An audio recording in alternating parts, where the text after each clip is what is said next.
Okay, so as you guys can see on my example, this is a code for DNA. It's got your C's, your G's, your A's, your T's. Um, there are no U's in DNA.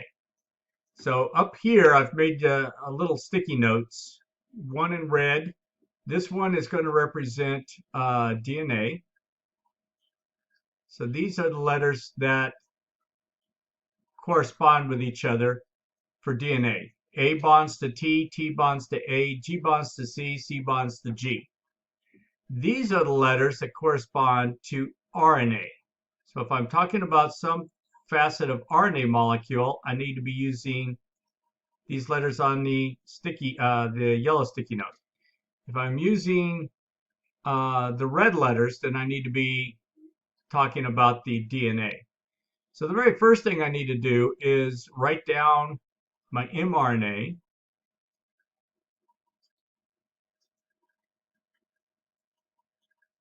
And I know some of you guys typed this out. Those that did it before, you just typed it out. And that's fine.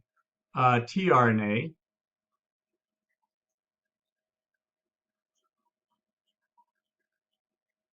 I like to make things difficult for myself here.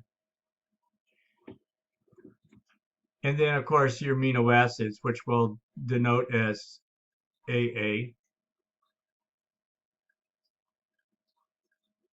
Okay. Now, what most of people that I've seen work this thing in my other classes are not doing, and I start off every single class with saying, please do this, and yet you guys think you don't need to do it.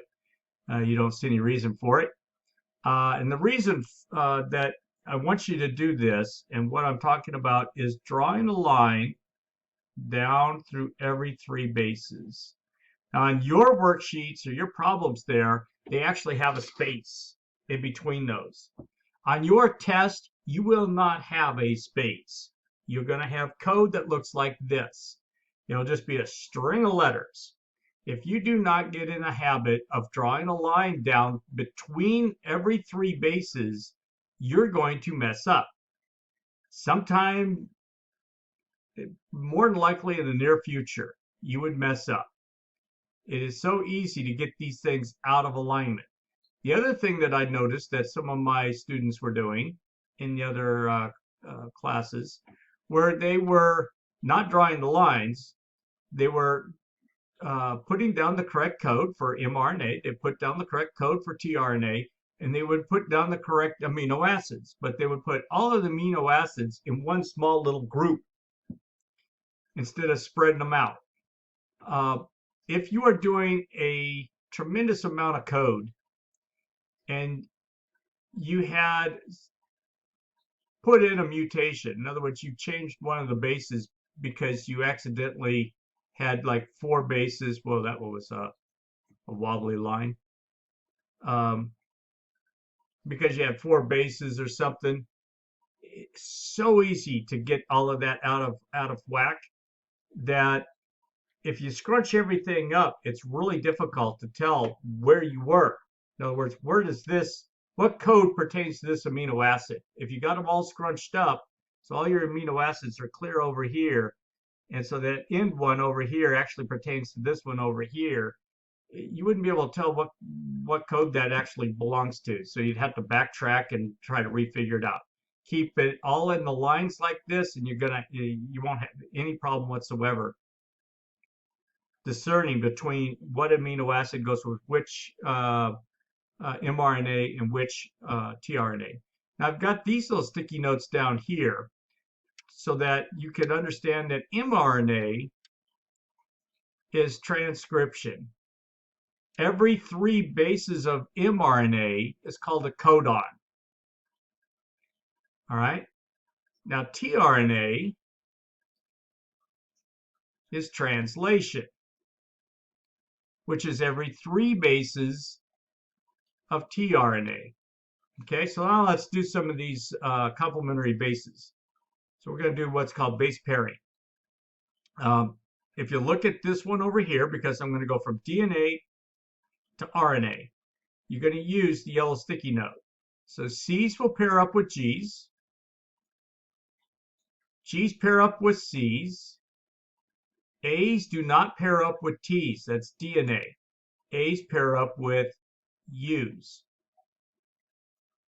Okay, again, uracil can bond with ribose, but uracil cannot bond with deoxyribose, which is the sugar in DNA. And thymine can bond with deoxyribose sugar, but it cannot bond with ribose. So luckily, they can bond with adenine, and so everything's good there. They just swap out between the two sugars, and everything's good. So again, T will bond with A bonds with U, C bonds with G. Here you have A, which will be A is U, and then T bonds with A. G's bond with C's. Again, A bonds with U. C's bond with G's.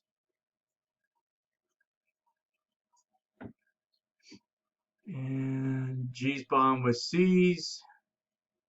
And T's bond with A's. I'm not going to do the rest because you can see where this is going.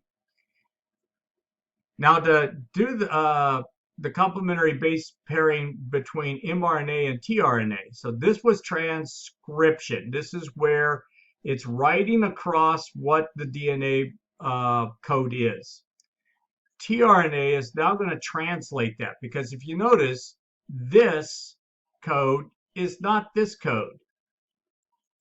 It needs to be translated back into something that will resemble this code. And so that's where tRNA comes in. So this is where you have G's will pair up with C's, C's pair up with G's, U's pair up with A's. Do you know anything? Do you notice anything similar here? These two are the same. The only time it won't be the same is with the U's and the T's. So this is where A will bond with a U, U's bond with A's, G's bond with C's. Okay? And again, you'd have U, and whoops, going backwards. I'm looking up here. First time I've done that in a while. That's okay. As long as you catch your mistake, it's all good. All right, so that'll be U bonds to A, U bonds to A bonds to U. All right, so I'm going to stop there for right now, and now I'm going to show you this chart here. Now this is the chart that's incorrect. So why am I going to show it to you? Well, one, it's an easy fix to the chart. Okay, so let me go right to here. First of all, when we're looking at codons, this is a codon chart. mRNA is your codon. Now the scientists way back when they were doing this, they noticed that, all right, to get to a series of amino acids, that's tRNA.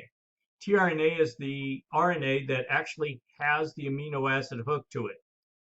But to get to figuring out what that amino acid is, they would first have to transcribe it, then translate it. And that's a lot of code to do. When you're talking hundreds of thousands of bases, not just a few bases, but hundreds of thousands of bases.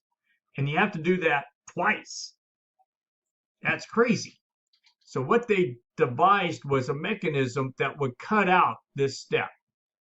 So to go to the chart to figure out which amino acid tRNA is grabbing, you would use mRNA. Okay, so this is first base. I'll do it on tRNA, but it's the same base thing. So this is first base. This is second base. This is the third base. Okay, so when we're over here, you can see the original form had this as first base. this is second base, and this is third base, which I didn't catch it right off the bat. When I was looking at this, I thought something was kind of strange. Like I said, I used to use this a lot when I was in high school. This is the only thing that we had. And in college, we used the same thing. It wasn't until I got to teaching biology, they switched over from the time I got through college. I graduated from college and had my degree there. And then there was a few years in between that and when I got my teaching credential. They actually switched from this to this. All right. And we'll get to this one in a minute. Let's do the hard one first and the easy one second. So the very first thing you need to do is change the bases, base location. This is first base over here. All right, this is second base. When you redo this, everything falls into line. The whole table is correct. When you have this as first base, this is second base, it messes everything up. Okay? All of a sudden I'm choking to death. All right, so first base is G, then C, then U. So here's first base. Now first base is going to denote the rows. Second base is going to denote the column. So you want a row and a column. So where the rows and column intersect, that will form a box. At that box, then you go to the right side and look in the third base as to which amino acid it is in that box. So it's actually fairly simple once you figure out how to use this thing. So this one is G. So that's the bottom one here. Then C. So C is going across the top here. So if you go across the row, that's G is at the bottom. So here's like G.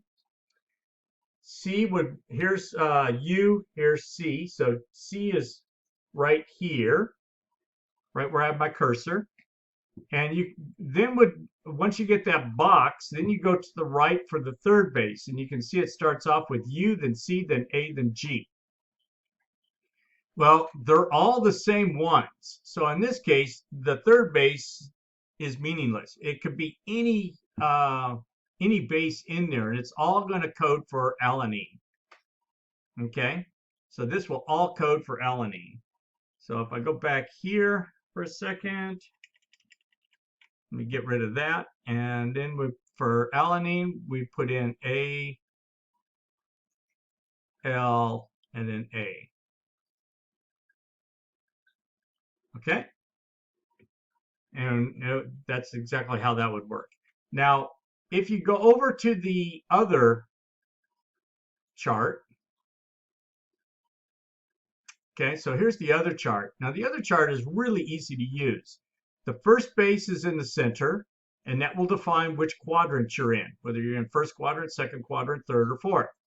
So our first base, again, is G. There's G. Our second base, then, you have to stay in that quadrant, is C. And then you'll notice again that the third base doesn't really matter which base it is. Our case is U, but again, it doesn't really matter. And you can see it's going to code for alanine, ALA. Okay, you abbreviate it with the 3 letters normally. Okay, so hopefully that helps you guys get through this.